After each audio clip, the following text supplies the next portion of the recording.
At Arizona State University, we're bringing world-class education from our globally acclaimed faculty to you.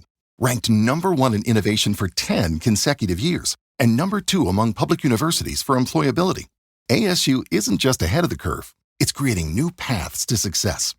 Earn your degree from the nation's most innovative university. Online, that's a degree better.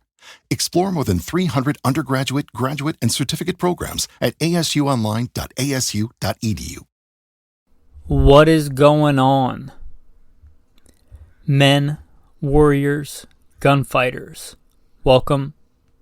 Let's get together today and talk about guns in this virtual tribe.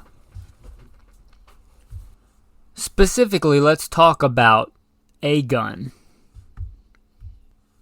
or a gun family, the Beretta M9 and Beretta 92.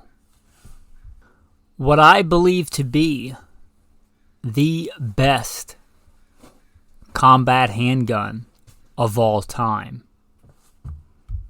With that, I'm going to plug in the bio, and then we'll get into the topic. Who am I?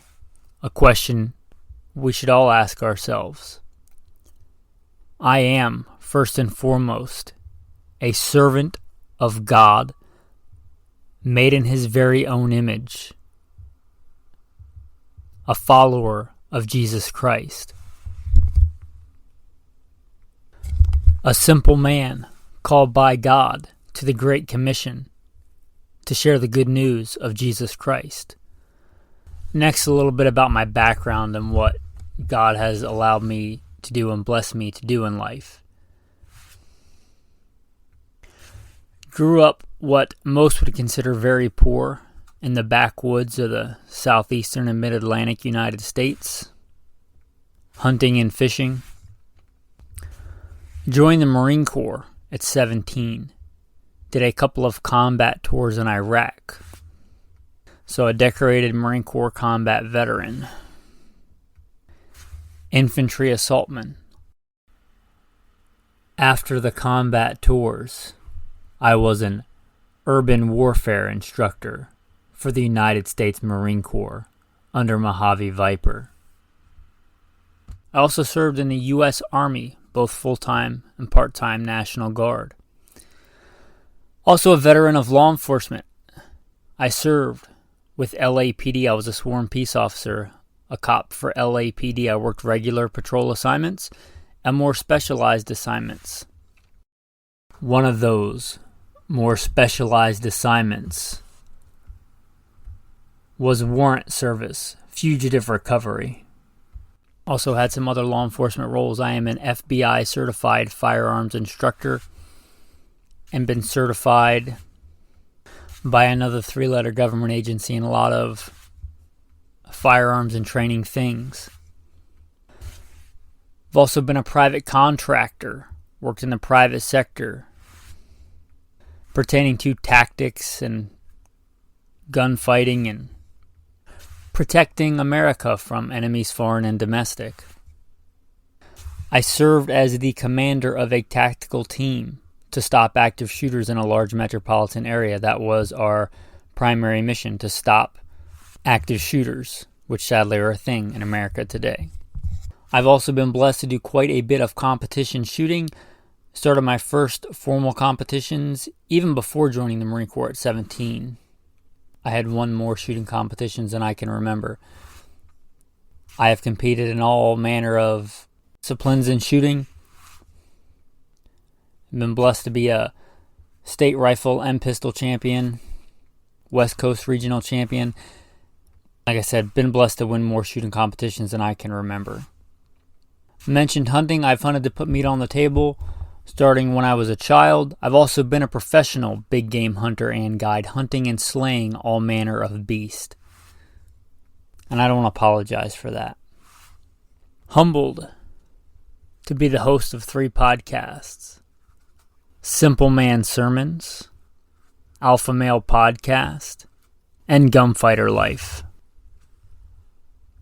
Obviously, as things not mentioned, I've been blessed to do many other things. But, again, First and foremost, I'm a servant of God, a believer and follower of the Bible, the Word, Jesus Christ. And I don't apologize for that. With that, if you want to thank me for any of that service, an easy way to do that is to scroll down and give a review of the podcast. Also, before we transition away from the bio, I do want to mention that I did carry the M9 in the military, both the U.S. Army and the U.S. Marine Corps. I carried it during war. I carried it fighting a war. So there's some real-world first-hand experience there on the M9. I've also obviously used it as a civilian. I've used it for training and things like that. Well, why do I think that the Beretta M9, Beretta 92 is the best of all time? I know people say the GOAT, the greatest of all time, and I'm going to say BOAT, the best of all time. Why? Because the best of all time. Why do I think that? Why do I think that the Beretta is the ultimate combat handgun? Notice I said greatest combat handgun of all time. I chose that phrase carefully. I did not say the greatest handgun of all time. I did not say the greatest concealed carry handgun of all time. I did not say the greatest law enforcement handgun of all time. I said the greatest combat handgun of all time. Having been a U.S. Marine Corps combat veteran, having been in law enforcement with L.A.P.D. and having for years and years and years carried and trained people as a concealed carry,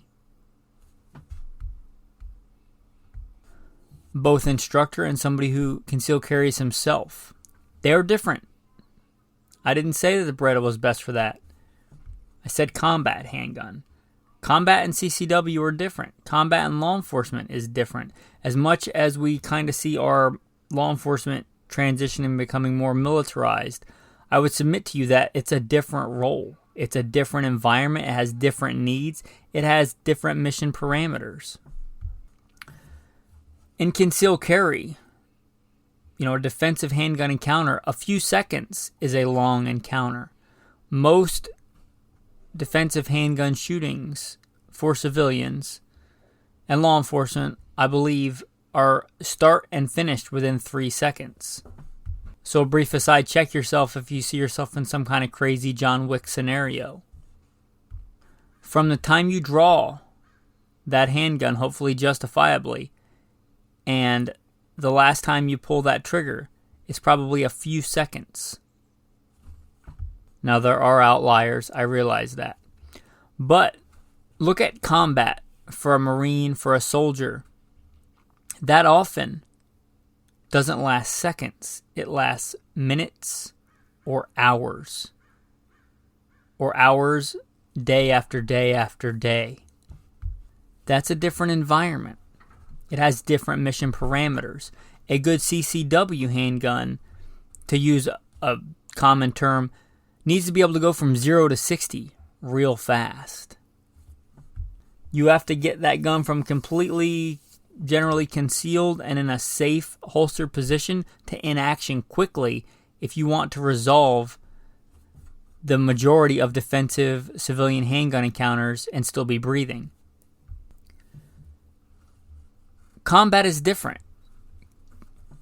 Combat, a lot of times, hopefully almost all the time, you'll be in at least a fire team, hopefully a squad, maybe a platoon. And in general, if you're carrying a handgun, you're not the point man. You're not the lead guy. You're carrying a handgun, you might be carrying a machine gun. And if that's the case, you're probably not in the front of the stack. If you're like me, I was an assaultman infantry specialized in demolitions, I might be carrying a satchel charge. I might be carrying C4. I might be carrying a rocket launcher, a shoulder-fire multi-purpose assault weapon with a couple of different rounds for blowing up light armored vehicles, for blowing up bunkers or machine gun nests or whatever, and I'll have the handgun on me. If things start getting hairy, I'm likely going to have a little bit more time to get that handgun out and get my first shot off. And once it's out, it's probably going to be out for a while. Again, different mission parameters. So make sure you realize that. Just like there's no greatest vehicle. Like a Honda Civic is probably great from going to the suburbs to going to your house every day. But it's not great if you're hauling gravel. An F-150 would be much better. Different mission parameters. Likewise, a combat handgun is different than CCW. It's different than law enforcement. So why is it the best? Why is it better? I think to answer that, we should ask, how is it different? Because if it's no different, then it can't be any better. And I'd say that it is different in a lot of ways than almost all other modern handguns. If you look at a Glock and all its copiers, they have pretty much the same operating system. Polymer, striker fire, same tilting barrel. From the Glock to the 320 to a Smith & Wesson M&P, which I really like, to, let's get obscure, a Steyr, to even one of Beretta's newer handguns, I think their striker-fired plastic one is called the APX, an FN509. You know, you look at those, and they may have a few different colors, they may have a few different finishes, but as far as function goes, and this may tick a lot of people off and a lot of people in the handgun world and industry, they're basically the same. You might find one that you like better, or you like a certain brand better, or maybe even more legitimate things like one points more naturally for you. It has a better grip angle for your ergonomics. It has controls that are more easily usable by you. And for you, that might make a difference, but for a mass issue to an army, that's not really a thing, because you're going to have thousands and thousands of different troops with thousands of different ergonomics and hands and whatnot. But all those basically have the same operating system. Really. So let's look at how the Beretta differs. Well, it's very different in that it has an open top design. You look at, again, a Glock, an FN, an M&P, they basically all have the same design. Take all the slides and all the barrels and drop them on a table, they're pretty much the same. They have a little bit different fit and finish. The Glock may look like a 2x4 and the other one may be a little bit more rounded, but basically they're the same. The barrels fit in the same. They lock up the same. The Beretta has an open top design. If you've spent any kind of time driving a handgun, hard and fast, you'll know that quite a few malfunctions happen when you get brass somehow between the slide and the barrel. Call it a stovepipe, call it a double feed, call it failure to eject, failure to extract, all those things. Well, that Beretta open top design, I won't say eliminates it, I won't say it's impossible, but it's way, way less likely because there's less crap in the way. There's more open space to let that brass be free. Fly away, little brass. You know, there's more room to let that brass, once it's done its job and that weapon is fired, that brass can go a lot of different places and be out of your way. And as long as it's out of the gun, then who cares? So, rounds that may cause a malfunction in another platform generally won't cause a malfunction in a Beretta because of that open top design. Also, a great thing about that open top design is you have less reciprocating mass. And if you've ever, like I said, driven a gun hard and fast, less reciprocating mass on the top helps you shoot faster. And you'll see this in a lot of competition handguns. The handgun I've won the most competitions with is a Smith & Wesson M&P. And I've had the top cut out of it. And most competitions like the Glock 34, all the older generations, they have a big cut in the top of the slide. Why? Because you reduce mass and you have less mass slamming backwards and forwards. And I don't care how well you can control recoil. If you can reduce that recoil, you can shoot faster. That's just a reality. And the Beretta open top design does that while giving you more reliability. Let's talk about another thing that people see as a detriment, but I really, really like. The Beretta trigger is phenomenal. It is elegant. It is smooth. A lot of people today confuse light with good. Light does not mean good. Light just means light. You can have a very light, horrible trigger. I liken the best trigger as a good 1911 trigger. I describe that as like breaking a glass rod. Like just snap and it's done. I liken a Glock trigger to dragging a piano down a dirt road. It's just gritty and grindy and you never really know what's going to happen next. And then eventually it just breaks. Well, if I cut the weight of that piano in half and drag it down a dirt road, it still sucks. It's just lighter. It's just less of a burden, but it's still not good.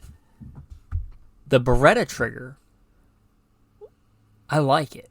It's smooth, it's elegant, it's refined, it's predictable. It's a nice trigger, especially for a combat trigger. I'll be honest, do I think the double single action is the best for concealed carry? No, I don't. Do I think it's the best for a lot of situations? No, I don't. But it has a lot of merit in a combat situation where I might draw that gun out because I hear shooting 2 blocks away and I'm running into the gunfire as we do as Marines. I might trip and fall. I might do all kinds of weird stuff. I might have to crawl through a window. And I want kind of that first trigger pull to be a good long double action trigger pull. Again, it's a different world. If I'm literally sprinting up a gravel hill to get a good fire and maneuver position on my enemy, I don't necessarily want a super light trigger on that gun. Guess what? If I do, I can reach up and cock the hammer. And then the Beretta, from the first shot to the last shot, has a beautiful, crisp, single action, amazing trigger. Better than almost all. I'll say almost all, because you could probably find, that tactical unicorn, but almost all striker fire triggers. And you're talking about a combat military issued handgun. So what most people would consider a detriment, I consider a plus. The trigger is good. It is a good trigger. Is it great? Is it a 1911 trigger? No, but it's a good trigger. Here's another one that I really like and I appreciate. As a person that is semi-nomadic and moves around a lot and does stuff in all kinds of different environments, and, I'm a survivalist, a prepper. The Beretta is the only common handgun I know. It's not the only, but it's the only common handgun I know with a chrome-lined barrel. Just like a machine gun. Just like a lot of other military guns. It has a chrome-lined barrel. A lot of benefits to this. It does give the barrel more longevity, which, to be fair, most people are never going to shoot out a pistol barrel. It also gives the added benefit of really, really good corrosion resistance in saltwater and maritime environments.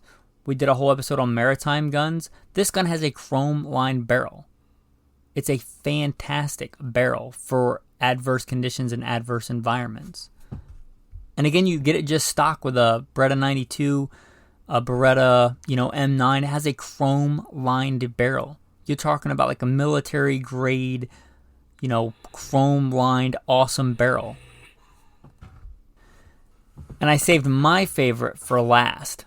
My favorite thing that differentiates this gun from almost all others, there may be other designs that use it, but none common, is that locking block design.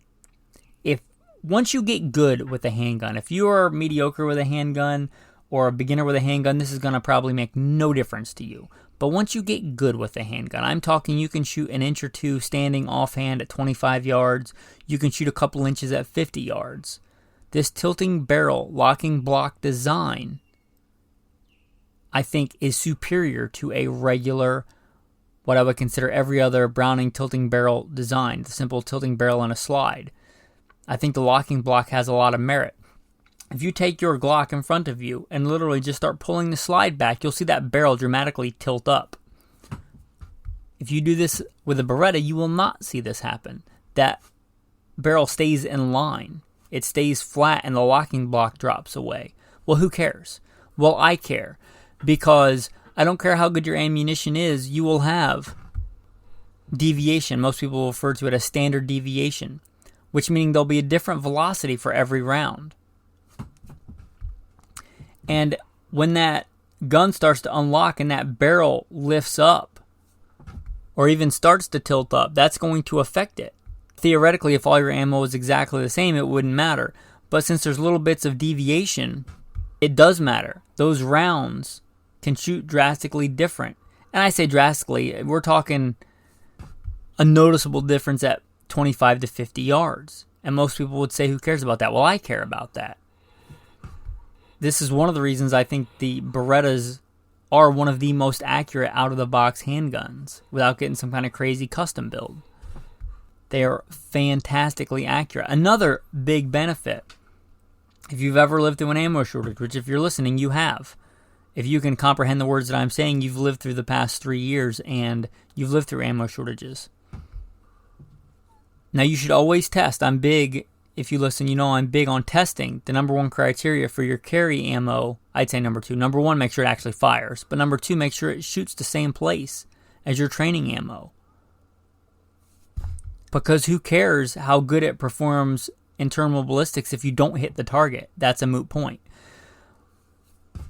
The Beretta, since that barrel doesn't tilt up, in my experience, and I'm not a physicist, but in my experience, it will shoot most loads same point of aim, point of impact. And again, I think it's because that barrel doesn't tilt up. Or it's just ridiculously accurate anyway. I don't know, but I have to believe that has something to do with it. So you still need to test it, but I'm much more likely to find a 115 grain load that hits in the same place as, let's say, my carry 124 grain Spear Gold Dot. That's a big advantage. I like that locking block design. I think it is superior than all the other common handgun designs that we have. So that's how it's different than most modern handguns and how I think it's better for a lot of things. Also, not to be overlooked is the fact that you get a long lineage. We think of the Beretta as, coming out in the 80s. That's when it was big. That was when it was on Die Hard and Lethal Weapon, and that's when the U.S. military adopted it. But it's really, if you look back at the history, and I'm not Ian from Forgotten Weapons, but if you look at the lineage of the Beretta, you can see that it's a slow change of good features and adaptations over time. And that's a good thing for the end shooter. You get to reap all the benefits of all those decades and decades of wars fought with those similar handguns and lessons learned and craftsmanship. And you get all that in the Beretta. And I'm probably going to get a lot of haters for this next part. But as, the modern day philosopher Taylor Swift says, haters gonna hate and hate. But you just gotta shake it off. But anyway, Glock, as far as I understand, and I read a book about the early adoption of the Glock in America and things, and he was not a handgun guy. He made curtain rods and other things and injection molded plastic. But he wanted to figure out how to make a gun cheap and effective that worked. And to be totally fair, he did that. He nailed it. He made a cheap, effective gun that works. But I want a little bit more than that. You heard my bio, I've been a professional big game hunter and guide. I can totally I can skin, gut, and butcher an elk with a machete. It'll totally work, and it almost certainly won't break. It'll be 100% reliable. But I want something that will work while also being elegant and refined and more efficient. I would rather have a buck 110 slim or a buck 110, just a regular old buck 110. It's elegant, it's beautiful, it's still rugged, it still works well. I don't know if I remember the exact quote from Star Wars. I like Star Wars, I'm not a Star Wars nerd, but it's a more elegant weapon from a more civilized age. One of the last benefits, the Beretta 92, it just looks good. Let's be honest. You set that next to a Glock. Just pick out random people that aren't adverse to guns. They don't have hoplophobia. They're not averse to weapons. They're not scared by them, but they're not gun people. And you just set down a Beretta and then a Glock next to it and have 10 random people walk by and ask them which one they think looks better. What do you think the answer is going to be? The Beretta. As one of the guys I served with in Iraq said, it's not a war crime to look good. And I don't often tell war stories, but I'll tell this one because it's funny and it's not gruesome or anything. But we had all kinds of packing lists and all kinds of gear, and we were so weighed down with gear going to Iraq. But you know, one thing a lot of us didn't have, oddly enough, going to Iraq? Sunglasses. So when we got there, we had to buy a lot of times what we could get off the locals. And there's one guy in our platoon, weapons platoon, we got what we could get, and he got the opposite of tactical sunglasses. If you know, tactical Oakleys are on one end of the spectrum, and Elton John glasses were on the complete other end. These were pretty far away from the tactical sunglasses, and people were ragging him about it. And with a dead serious face, and he was a big hulk of a man. He turns around in formation and says, "It's not a war crime to look good." It's just, I still remember it, and in a pretty sad, miserable time, that's a pretty funny memory to remember. But anyway, it's not a war crime to look good, and just because a Beretta looks good doesn't mean it won't perform. I mean, Ferraris look good, and they're fast. So now that I've extolled the virtues of the M9 Beretta 92, let's talk about some cool variants. Now let's say that you have filet mignon taste, but you are on a ramen noodle budget. Let's talk about some of the cheaper versions. Taurus makes copies, I believe licensed copies of the Beretta 92. They have for a long time. While I don't think they're the same quality, I don't think they have a chrome-lined barrel or things like that, they still benefit from a lot of those features, and I think they may have even been made on the same machines or to the same specifications. So the Taurus, much like a Taurus copy of a Smith & Wesson. Is it a Smith & Wesson? No, but does that make it a bad gun? Not necessarily. I don't have first-hand experience running a Taurus, so I'm not going to comment on that, but I know they exist. You may find the next one for even cheaper. It's an Egyptian version of the Beretta. I believe it's Egyptian, called the Helwan. I've seen one of these once in person. I didn't really know what it was when I saw it. I'm not a gun collector, but I think you can get these for really good prices. At least you could back in the day. I don't know if they've become a collector's item. The Helwan Egyptian M9 variant. You may find one of these in a little tiny gun shop that somebody, doesn't want a lot for it because it's just an obscure gun. Again, I can't speak to how good a quality those are, but it has a lot of the same design features and perhaps a lot of the benefits.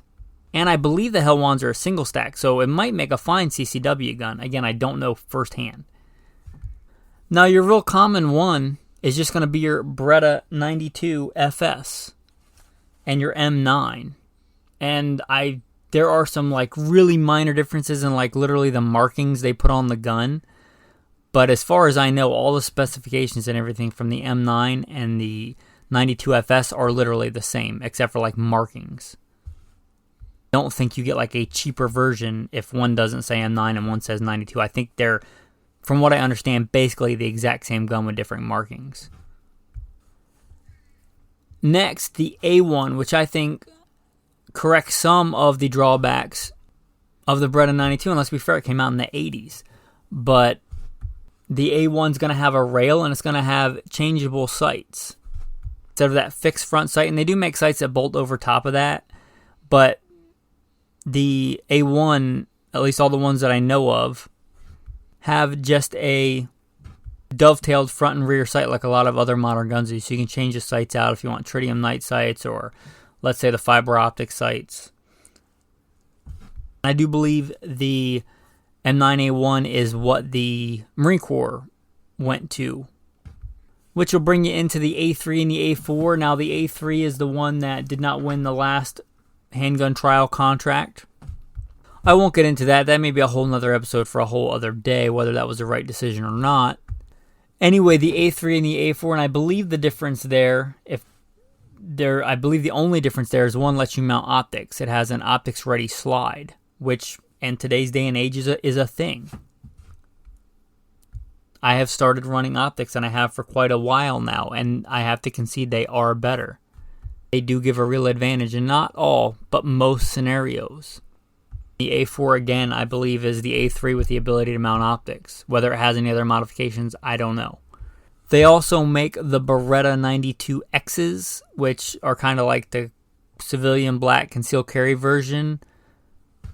I think they have standard size and compact size. If you don't know the compact size, like the Glock 19 version of a Beretta 92, and that compact size is generally referred to as a Centurion.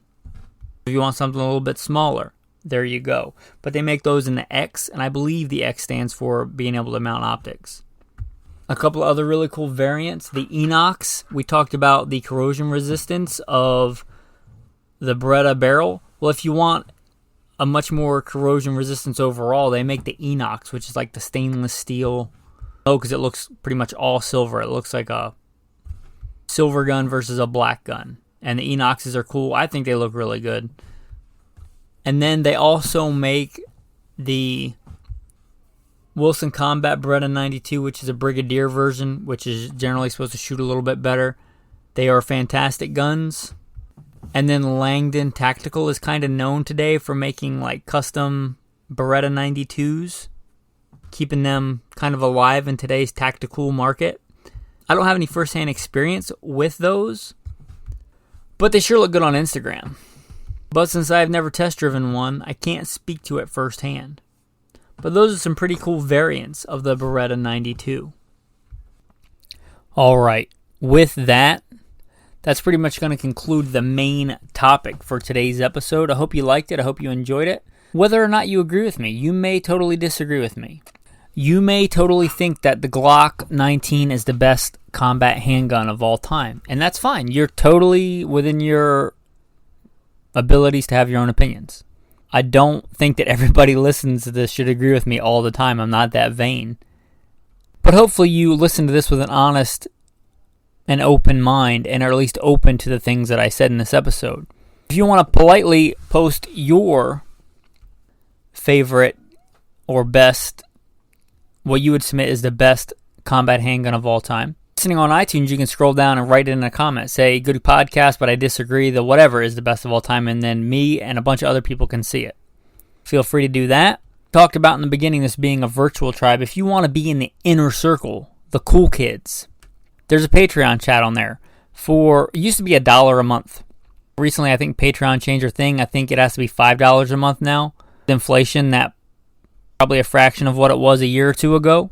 It's certainly the fraction of the cost of a box of 9mm ammo anywhere I know where you can get 9mm ammo. So the fraction of a cost of a box of ammo, you can sign up and be part of the cool kid group in the inner tribe.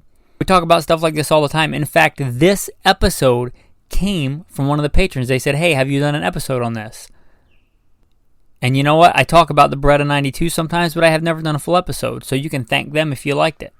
If not, you can sign up and tell them why it was a stupid idea and the Beretta sucks. That's up to you. But if you want to be part of that inner tribe, again, go to Patreon. There'll be a link in the notes. Talk about all kinds of cool stuff on there. And a lot of times, hopefully, stuff more important than guns. Tactical tip of the day. Hey, you guys remember COVID? What a crazy time that was. Anyway, today's tactical tip. You remember those old face masks? The blue ones? Anything like that? That kind of material. Also, the coffee filters. Things like that. If you're going to oil several guns or large guns, probably doesn't make sense for like oiling one small thing. Something like a coffee filter or one of those face masks you had just lying around. Spraying that with some oil, some lubricant, and wiping down your guns.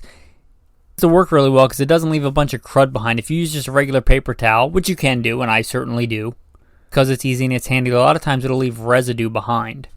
Coffee filter, one of those old diaper face mask things, is not going to do that.